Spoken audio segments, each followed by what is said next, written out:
Bismillahirrahmanirrahim. Assalamualaikum warahmatullahi wabarakatuh. Perkenalkan, nama saya Ferial, Sarjana Sains Terapan Magister Terapan Kebidanan. Saya dosen program studi Sarjana Kebidanan Stikes Indramayu dengan NIDN 0427068907. Pada kesempatan kali ini, izinkan saya menyampaikan pernyataan diri dosen dalam unjuk kerja Tridharma Perguruan Tinggi atau PDD UKTPT Bidang Pengajaran sebagai salah satu persyaratan mengikuti sertifikasi dosen tahun 2023. Saya akan memaparkan deskripsi salah satu mata kuliah yang saya ampu, yaitu mata kuliah Asuhan Kebidanan Nifas. Mata kuliah Asuhan Kebidanan Nifas memiliki bobot 4 SKS yang terdiri dari 2 SKS teori dan 2 SKS praktek. Mata kuliah Asuhan Kebidanan Nifas merupakan mata kuliah wajib yang ada di dalam kurikulum program studi Sarjana Kebidanan Stikes Indramayu.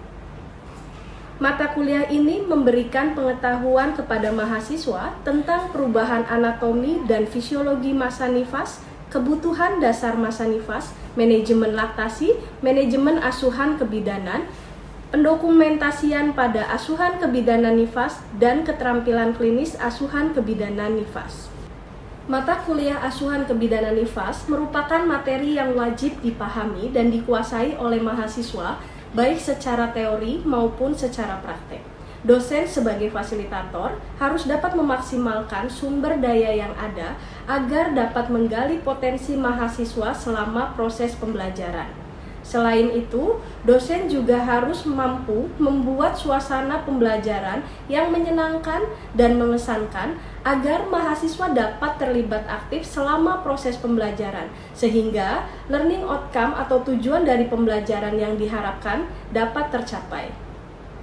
Capaian pembelajaran di mata kuliah Asuhan Kebidanan Nifas yaitu mahasiswa mampu yang pertama, memahami konsep dasar massa nifas yang di dalamnya termasuk memahami kebutuhan dasar ibu nifas dan menyusui.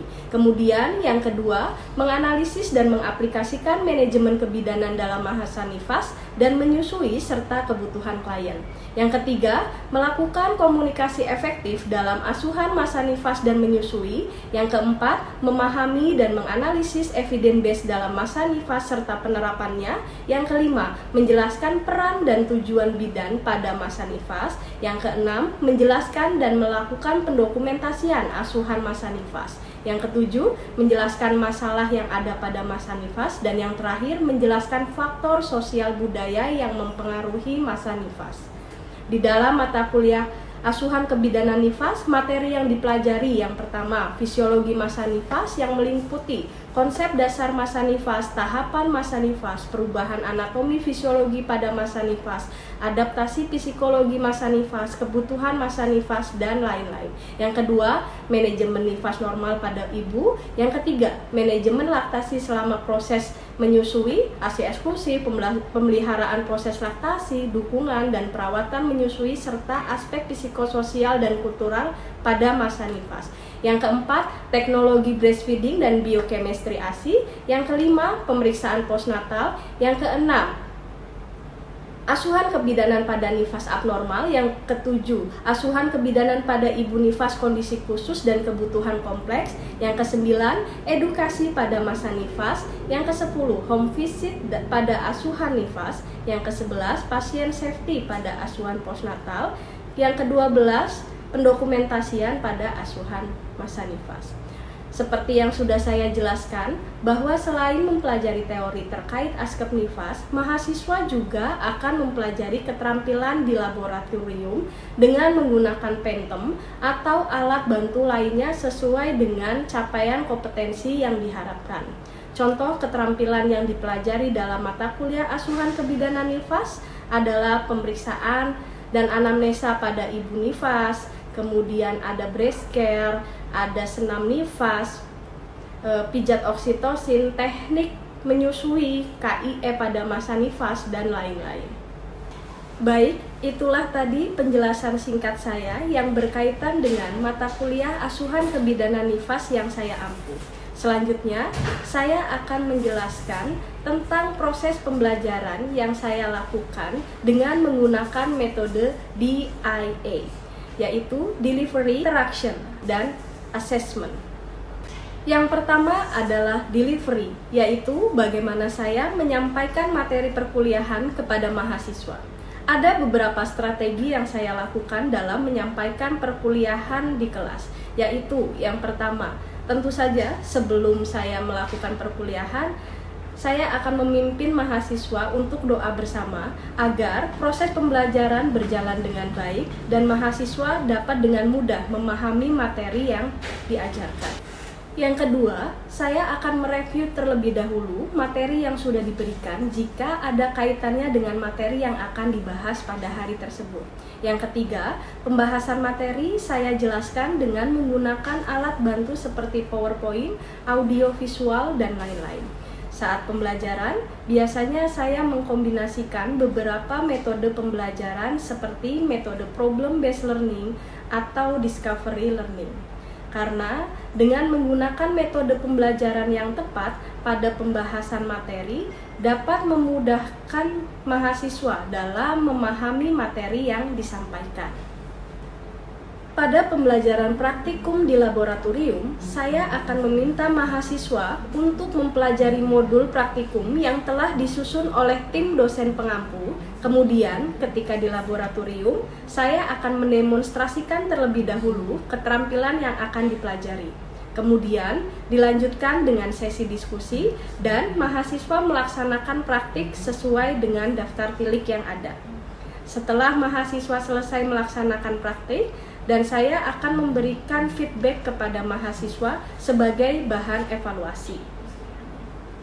Berdasar hasil evaluasi, kemudian saya menggunakan metode lain yaitu peer teaching, di mana mahasiswa berdasar hasil evaluasi yang mampu melaksanakan praktik akan mengajarkan pada mahasiswa lainnya dengan tetap didampingi oleh saya sebagai dosen pengampu. Metode ini sangat efektif dilaksanakan pada pembelajaran laboratorium karena mahasiswa akan terlibat secara aktif dalam proses pembelajaran. Kemudian, manfaat lainnya yaitu dapat melatih komunikasi mahasiswa lebih efektif serta membuat mahasiswa lebih percaya diri ketika melaksanakan praktik. Teknik yang kedua adalah interaction. Bagaimana cara saya berinteraksi dengan mahasiswa guna menarik mahasiswa lebih aktif selama proses pembelajaran. Pada saat pembelajaran, saya akan melibatkan mahasiswa untuk berpartisipasi secara aktif dengan cara bertanya atau mengemukakan isu terkini yang berkaitan dengan materi yang sedang dibahas. Kemudian, meminta mahasiswa untuk menjawab serta mengemukakan pendapat agar selalu tercipta komunikasi dua arah selama proses pembelajaran. Teknik yang terakhir adalah assessment. Bagaimana saya menilai atau mengevaluasi mahasiswa. Pada pertemuan pertama kali dengan mahasiswa, saya dan tim dosen pengampu selalu menjelaskan rencana pembelajaran semester dan juga melakukan kontrak perkuliahan yang disepakati bersama antara dosen dengan mahasiswa. Dalam pertemuan tersebut dipaparkan tentang aturan-aturan selama proses dan juga dijelaskan bagaimana cara penilaian yang dilakukan selama proses pembelajaran. Sehingga harapannya mahasiswa tahu bobot nilai dan diharapkan dapat mempersiapkan strategi pembelajaran agar dapat memperoleh hasil yang maksimal dalam mata kuliah asuhan kebidanan NIFAS. Skema penilaian yang saya berikan kepada mahasiswa terdiri dari UTS 35%, UAS 35%, praktikum yang dievaluasi dengan ujian praktek di laboratorium dengan bobot yaitu 30%. Selain itu, di setiap pertemuannya, saya juga melakukan evaluasi dengan memberikan beberapa pertanyaan untuk menilai pemahaman mahasiswa terkait dengan materi yang telah dibahas. Baik, itu tadi penjelasan saya tentang teknik pengajaran saya dengan metode DIA. Selanjutnya, saya akan menampilkan cuplikan bagaimana proses pengajaran saya pada salah satu pertemuan di mata kuliah asuhan kebidanan NIFAS. Selamat menyaksikan. Bismillahirrahmanirrahim. Assalamualaikum warahmatullahi wabarakatuh. Waalaikumsalam warahmatullahi wabarakatuh. Apa kabar semuanya? Alhamdulillah. Semangat sekali ya walaupun kita di siang hari, tapi mudah-mudahan tetap bisa fokus untuk menerima mata kuliah asertivitas hari ini. Ya, untuk mata kuliah asertivitas ini kita hari ini mau belajar terkait dengan materi laktasi. Oke, sebelum kita mulai kita berdoa dulu ya, agar teman-teman semua di sini bisa lebih fokus dan bisa menerima materi dengan baik. Berdoa mulai. Selesai, terima kasih. Oke, untuk materi laktasi ini ada hubungannya dengan materi-materi sebelumnya yang sudah kalian dapatkan. Masih ingat tentang anatomi fisiologi payudara? Masih. Alhamdulillah kalau masih ya. Jadi sebelum kita masuk ke materi ini, dari tujuan dari pembelajaran kali ini nanti diharapkan semuanya ini mampu menjelaskan dan memahami tentang fisiologi laktasi dan siklus laktasi, kemudian proses laktasi dan menyusui, ASI menurut stadium laktasi, kandungan ASI, manfaat ASI, tanda dari cukup ASI, dukungan proses menyusui dan konseling, upaya dalam memperbanyak ASI, dan aspek psikososial dan kultural dalam masa hidup. Ayo ya. Nah, ini dia untuk materi kita bahas dulu sambil mengingat kembali materi yang lalu, anatomi payudara. Masih ingat bagian-bagian payudara? Ada yang masih ingat? Masih? Wah, kayaknya kalau kayak gitu lupa nih. Masih ragu-ragu. Gak apa-apa ya, saya ingatkan lagi ya. Karena memang teman-teman harus memahami dulu anatomi payudara untuk memahami bagaimana nanti fisiologi dari laktasi. Nah, ini dia. Masih ingat bagian-bagian mana sih yang namanya putih? Mana? Ini ya. Oke, kalau putih ini yang mana nih? Putih atau papila? Apa tuh? Yang menonjol. Masih ingat ya di bagian payudara itu yang menonjol namanya putih. Oke, kemudian ada bagian semua ini korpus atau badan, bagian yang besar semuanya, gitu ya. Terus kemudian areola, sebelum putih ada hitam-hitamnya itu namanya areola. Nah, kita pernah sempat menyinggung nih, kalau minum susu harusnya seperti apa untuk bayinya? Itu ya, masuk bagian areola, yang di putih. Hebat, oke, masih ingat alhamdulillah. Ya, nah untuk anatomi payudara kita harus memahami bagian mana sih ini apa namanya? Ini adalah saluran-saluran yang menyimpan ASI, ya. Kemudian ini jaringan lemaknya yang membentuk payudara. Terus kemudian ada puting susu, di mana puting susu ini banyak sekali yang namanya saraf sensorik. Oke, mudah-mudahan dengan ini kalian bisa mengerti. Nah, untuk fisiologi laktasi ini, kalau kalian ingat, selama kehamilan kadang ibu sebenarnya sudah keluar ya ASI-nya, benar nggak? Ada yang sudah keluar, ada yang belum. Sebenarnya memang ASI itu sudah diproduksi ketika selama kehamilan. Jadi setelah ketika ibu hamil itu ASI sudah mulai diproduksi. Namun karena tingginya ya kadar hormon estrogen di dalam tubuh sehingga ASI nggak bisa keluar. Ya, namun setelah nanti proses persalinan 1-2 hari itu hormon estrogen dan progesteron akan turun, kemudian digantikan oleh yang namanya hormon prolaktin. Nah, ini yang membuat proses laktasi ini menjadi berhasil. Di dalam proses laktasi ada 2 yang berpengaruh, yaitu dari ibu dan bayi. Ya, masih ingat refleksnya? Oke, dari ibu dulu ada refleks prolaktin dan leg down refleks. Refleks prolaktin tadi yang dihasilkan oleh hormon oleh hipotalamus atau tepatnya hipofisis anterior. Ya, kalau dibagi refleksnya apa nih masih ingat? Sakit. Wah, iya benar. Ada sakit, gitu ya. Terus protein, terus yang artinya pokoknya yang berproses atau mempengaruhi proses menyusui. Ya, kemudian ada breakdown refleks. Breakdown refleks ini adalah yang untuk menghasilkan hormon oksitosin. Setelah sebenarnya ini ya hormon refleks prolaktin. Yang tadi saya sebutkan bahwa semakin sering bayi menghisap puting susu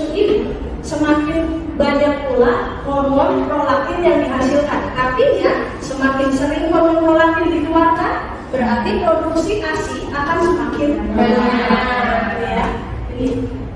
Kemudian ada tadi di prolaktin ini salah satunya adalah untuk bisa menunda kehamilan. Masih ingat di KB di semester 4 yang lalu teman-teman membahas tentang metode MAP. Metode MAP ini bisa untuk menunda kehamilan, ya. Metode KB alamiah di mana ketika ibu menyusui secara aktif selama 6 bulan itu bisa menunda kehamilan karena tadi hormon prolaktin yang dikeluarkan itu akan menekan hormon estrogen dan progesteron sehingga bisa mempengaruhi proses ovulasi, ya. Oke, terus kemudian ada letdown reflex ini, ya.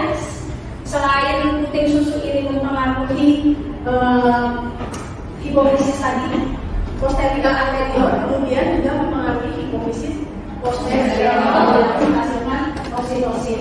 Yang ini bisa sampai dengan yang mengeluarkan ASI, ya, hormon oksitosin ini. Ya, kemudian selain itu hormon oksitosin juga berfungsi untuk apa? Mencegah terjadinya perdarahan, membantu proses involusi selama masa lingkungan. Ya. Terus kemudian hormon tersebut ini dihasilkan ketika bayi menghisap, gitu ya, bayi terus menghisap puting susu ibu sampai dengan mengeluarkan ASI. Si puting susu ibu ini bisa mengeluarkan ASI. Selama proses menyusui itu, si hormon itu akan tetap dihasilkan.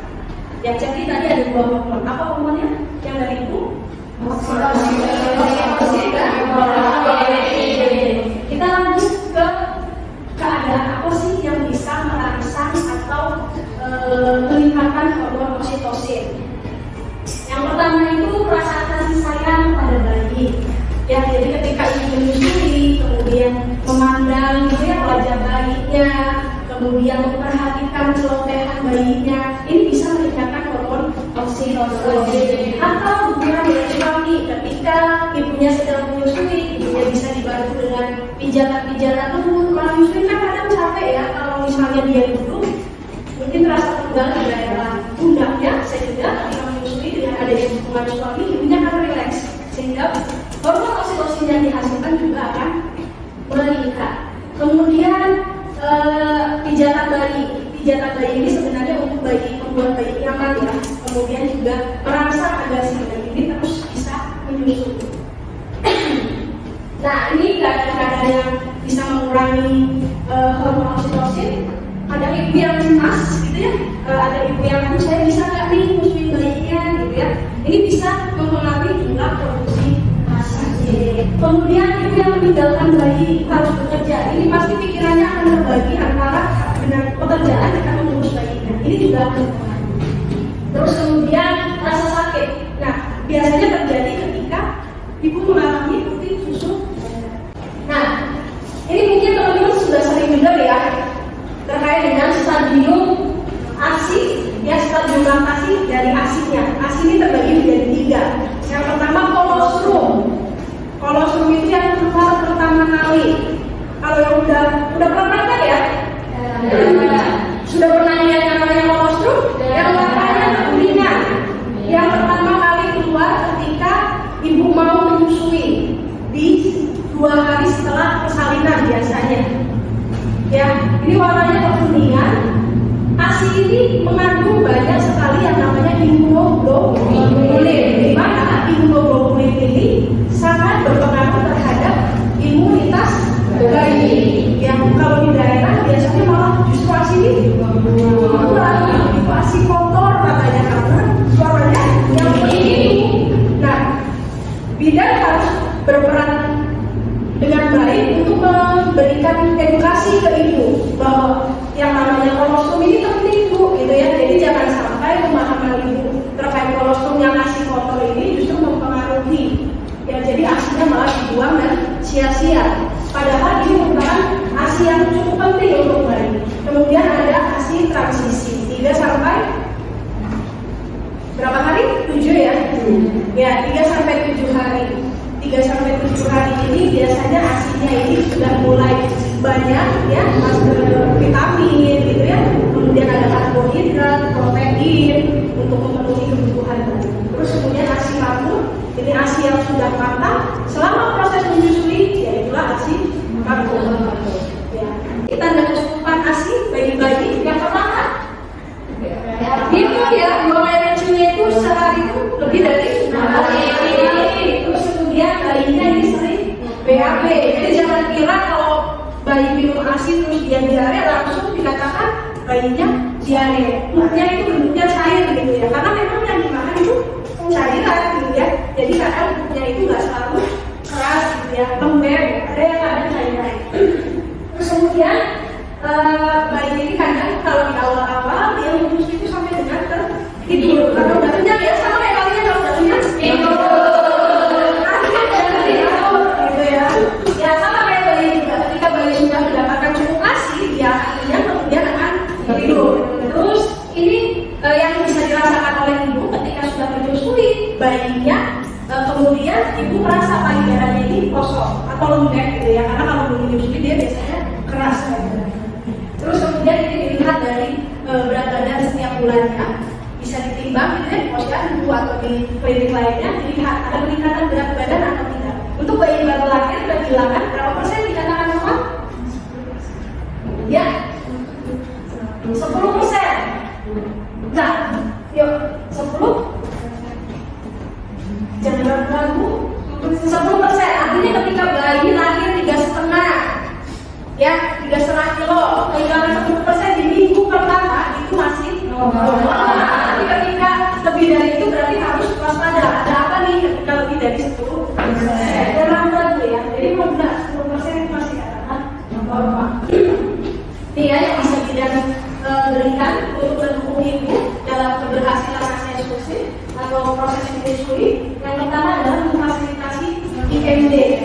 Ya, jadi ketika menolong persalinan, info konsen termasuk di dalamnya untuk melaksanakan inisiasi menyusui ini. Terus kemudian segera berikan bayi ketika setelah melahirkan, rawat gabung. Ya, jadi satukan ibu dengan bayi karena ini akan mempermudah proses menyusui. Terus kemudian ajarkan bagaimana cara melakukan perawatan payudara atau breast care. Diajarkan caranya, masih ingat breast care? Ya. Oke. Kemudian bantu ibu pada saat pertama kali ibu akan memberikan ASI. Karena ini biasanya pada ibu-ibu yang pertama kali menyusui biasanya akan kesulitan. Ya, gimana caranya menyusui yang benar? Ya, ketika posisinya gimana, pelekatannya yang baik antara ibu dan bayi, kemudian mulutnya bayinya seperti apa di semua mulut areolanya ini masuk ke dalam mulut bayi. Terus kemudian tadi memberikan edukasi ya tentang pentingnya dari ASI eksklusif. Terus kemudian menginformasikan pada ibu tentang bagaimana cara menyusui yang benar, gitu ya, kapan diberikan ASI pada bayinya, bahwa bayi ini tidak perlu harus menunggu bayi menangis baru dikasih ASI, ya bisa sesering mungkin. Ketika memang lampunya 2 jam itu lampu bayi tidak masuk, jadi sudah boleh diberikan ASI, ya. Terus kemudian ini yang paling penting yang perlu kita garis bawahi. Kadang-kadang di PMD juga ada ya yang jual susu formula, ini tidak menutup mata kita ya terhadap hal ini, bahwa bidannya sendiri kadang-kadang memperjualbelikan susu formula untuk bayi 0 sampai 6 bulan. Kadang-kadang dipakai apa? Ya, dipakai persalinan dikasih susu formula. Padahal harusnya bidan ini yang menyukseskan program ASI eksklusif dengan tidak memperjualbelikan susu formula bagi bayi 0 sampai 6 bulan. Jadi nanti kalau udah jadi bidan tidak boleh jualan yakin. Ini menggoda katanya dia mau solusinya itu menggoda. Jadi buat teman-teman tetap ya, kita memang menjual sebuah jasa itu, tapi tetap harus memperhatikan etika dan kita harus tetap mendukung ya program pemerintah terkait dengan ASI eksklusif. Terus gimana tadi yang bisa dilakukan oleh ibu di rumah atau bidan ajarkan kepada ibu terkait dengan cara untuk memperbanyak ASI. Yang teknik hamil ini biasanya dikeluarkan hasilnya. Kalau memang ketika bayi sudah selesai menyusu kemudian dirasa payudaranya ini masih ada isinya, keluarkan ASI-nya karena ini akan meningkatkan jumlah produksi berikutnya. Kemudian ada aspek kultural di masa nifas yang bisa mempengaruhi dari ASI. Yang pertama, kadang di suatu Mungkin di sini udah pasti ya, ibu yang habis nifas ini putih. Makannya itu nggak boleh makan ya amis-amis gitu. Benar nggak bisa dibilang? Ya ya, gitu ya. Nah, padahal untuk pada ibu nifas itu butuh banyak yang namanya protein. Kalau amis-amis biasanya terkait dengan protein ya, ikan, telur gitu ya. Ya. Oke.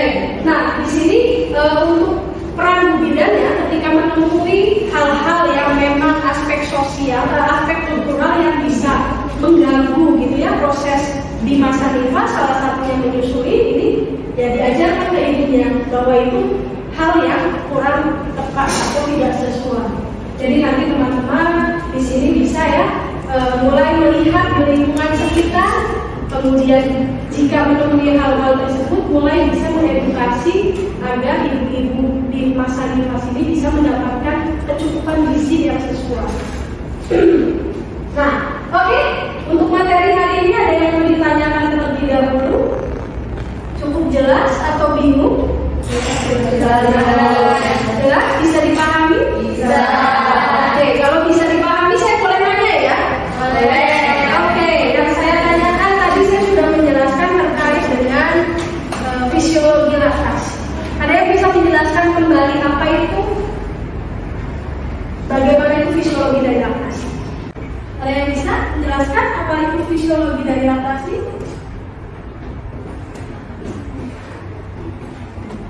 Asri? Oke, silakan Mbak Asri. Baik Ibu, saya akan menjelaskan sedikit yang saya pahami terkait dengan fisiologi laktasi.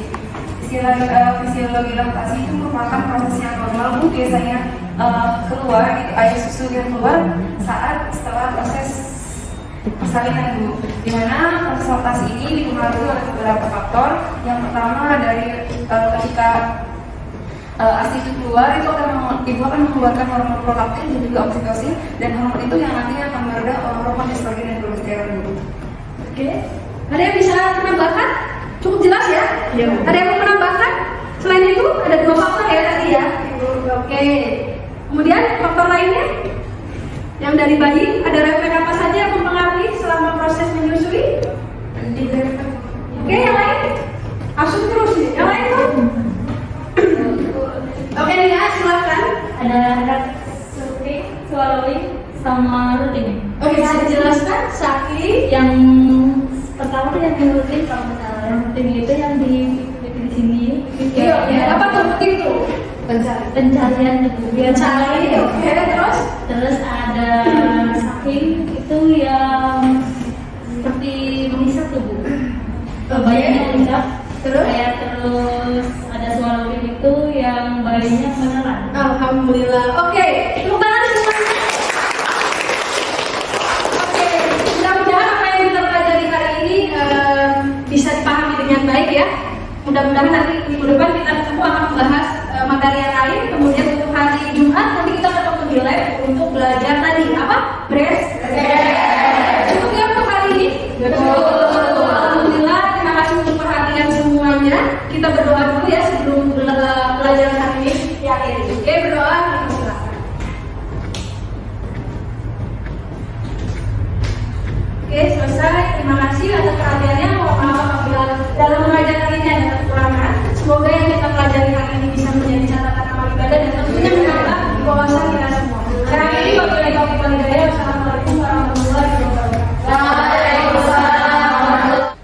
Demikian yang dapat saya sampaikan dalam pernyataan diri dosen dalam unjuk kerja Tridharma Perguruan Tinggi atau PDD UKT-PT Bidang Pengajaran. Semoga bermanfaat. Terima kasih atas perhatiannya. Wassalamualaikum warahmatullahi wabarakatuh.